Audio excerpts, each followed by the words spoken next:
Hi there, welcome back to the dojo. This is Comic Book Black Belt, and this video is another one of my drawing comics series.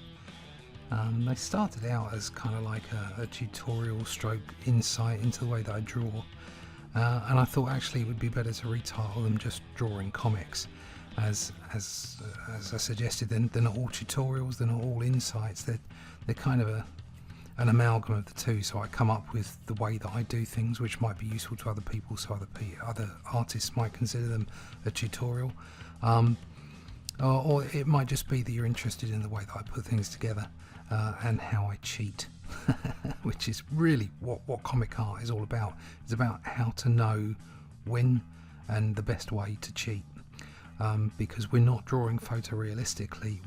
We as comic strip artists, we pick a style, go out there, tell a story of sequential art, because that's the most important thing about comic strips, is the sequential art and the storytelling, and we bring a bit of ourselves to it in our styles. So this video specifically is about applying lighting. So I'm going to start off just with some very simple objects and apply some lighting to those objects. So there's just like a rocket and some geometric objects. So I'm going to pick out the light source, which will be above to the right, as you can see, and I'll just begin to shade these in just a little bit so you can see how that works. So it's just above and to the right where the light source is coming from, so it's going to produce a direct shadow in the shape of the object to the left, which is obviously away from the light source. Now we're not going to go for multiple light sources. I'm just going to stick with one light source at the moment. It makes it nice and simple, and in fact in your comic strip art, to be honest, you're probably better off with just one light source, especially if you're just thinking about the inking and let a colorist decide what they're going to do. So for instance, on this sphere here, you can see the light source where it's further over to the right had a longer shadow, and where it's come over, where I've just popped in another one there, to show how it might work if the light source were turned more vertically. Something else you can do is put a little bit of shading on the side there just to feather it in. It doesn't have to be solid, but the important thing is I think it's for the vast majority of work you're going to do in comic strip, especially if you want to work quickly, is to keep that that light source in one place from one direction, and then for instance here I'm blocking in shadows just to give you an idea about how you would think about the direction and source of light. But when you're inking, sometimes it's literally just putting a thicker line on one side of a figure or one side of an object than on the other. You don't have to have a full block of shadow, and as you can see there, I'm just popping in some highlights so that you can see that the light source is actually above and to the right, rather than just making everything to the left full on in shadow.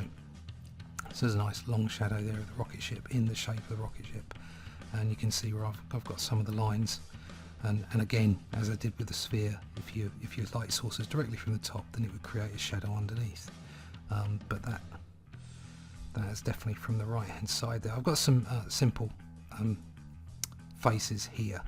So something else you want to know is much like we did with anatomy, you want to understand what's under the surface. So you pick your light source, you pick where it's coming from, but you have to kind of know the shape of noses in order to work out where the surface is that's going to be in the dark, that's going to be in the shade. And then from there you can pick out highlights. So you can pick out the cheek area because it's slightly ahead.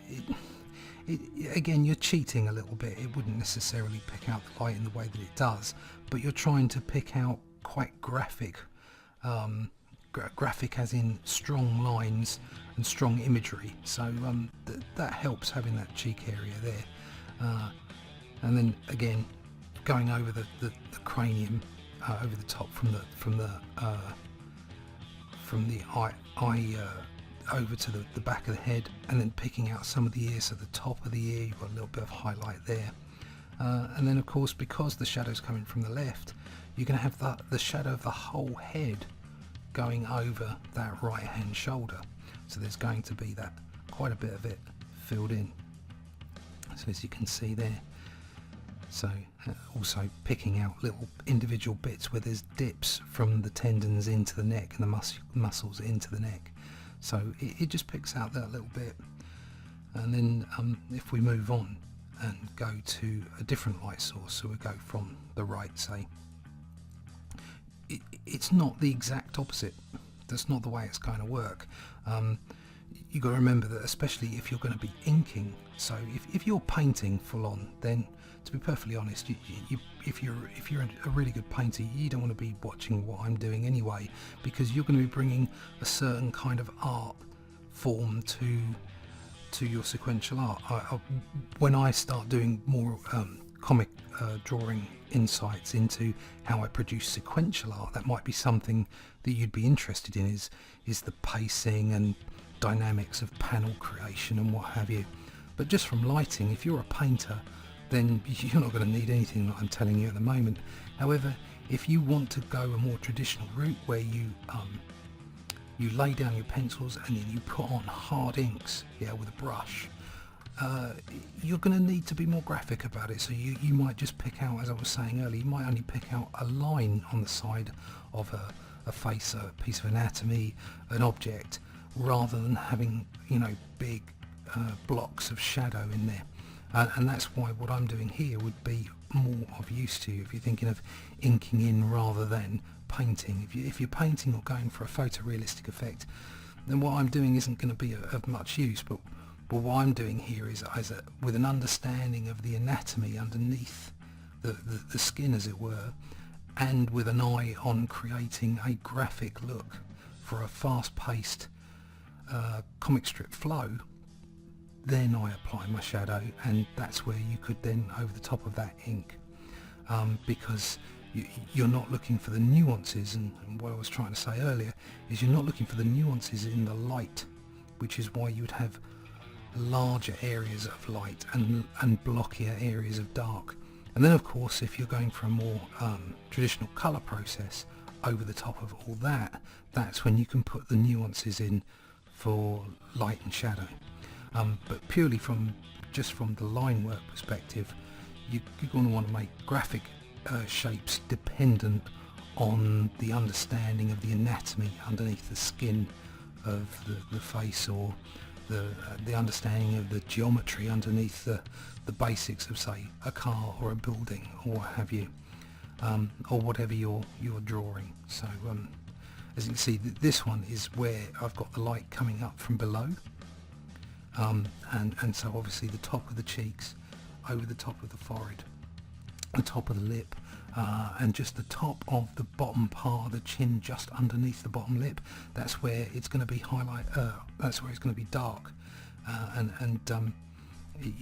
you're going to see the highlights underneath. So that's, again, it's an understanding of where the curvature of the musculature and the anatomy underneath the skin is very important. And here, this is just a straightforward one. It's sort of top rightish, so there's not a huge amount of shadow. So there's obviously, it's underneath the chin, onto the neck, and a little bit under the bottom lip, underneath the eyebrows, above the eyes, and under the nose. There's a little bit in there in the ear, and just picking out a little bit of shade on the left for interest in the face. There we go, and picking out some of the indentations on the neck, and then the breastbones as well, because the light is from the top, so you can see a little bit of shadow underneath there. So moving on, what if we did something very, very dynamic lighting, so a lot of depth, and then carried on with what I was saying about cheating. So you understand the anatomy of a head or a face. For instance, in this particular example, we're going to draw a quick Batman head. You understand how it all works, you understand where the light source is coming from, but let's add some drama as well. And quite often the drama is the cheat. Okay, so we know the light's coming, well, in this particular case I've decided the light's coming from the top. I want a moody look. So I'm going to have the light underneath the eyes, it's going to be underneath the nose, it's going to pick out the cheeks underneath the bottom lip as those bits come round into the cheeks. and then I'm going to play. I'm just going to play with the depth, play with the dark, and see sort of what kind of effect I can get out of it to give it a moody appearance, because obviously it's Batman, it's going to be moody, and I think I'll put some stubble on him as well, make him look like he's been out for a couple of nights. So I'm picking out the light that's just above, so on his bottom lip I've picked out his nose, and on the top of his forehead. But obviously I've deepened his eyes, and by deepening his eyes it also gives you that chance to make those white eyes that are very classic Batman, classic comic strip.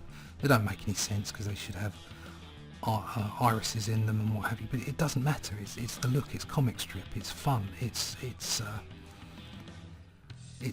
magic, it's storytelling, and coming up with those concepts and making them work on a page. So I'm just deepening those shadows to give it a bit of a mood. And as you can see, I've cheated, totally cheated, but it's got something about it. There's a mood to it, there's a drama to it, and there's a depth. He's obviously in shadow and he's looking mean. So just a quick sketch just to show how we can take the basics of lighting, apply them to our character, and then cheat and give it that comic strip look and give your own style to it. So hopefully you've enjoyed the video. Give it a thumbs up, give it a like if you could, because that's always helpful to the channel. If you aren't subscribed, please do subscribe. So hopefully what I've shown you here is helping you out in some way. You know, leave me a comment, tell me what you think is right, what you think is wrong, if the way that I work is of any help to you. If you've got some tips or hints for me, I'd be more than willing and more than keen actually to hear those. So drop a comment down below, and like, share, subscribe. If you're already subscribed, thank you very much for being a subscriber. If not, hit that subscribe button, and I'll see you again next time in the dojo. Thanks for joining me. Bye bye.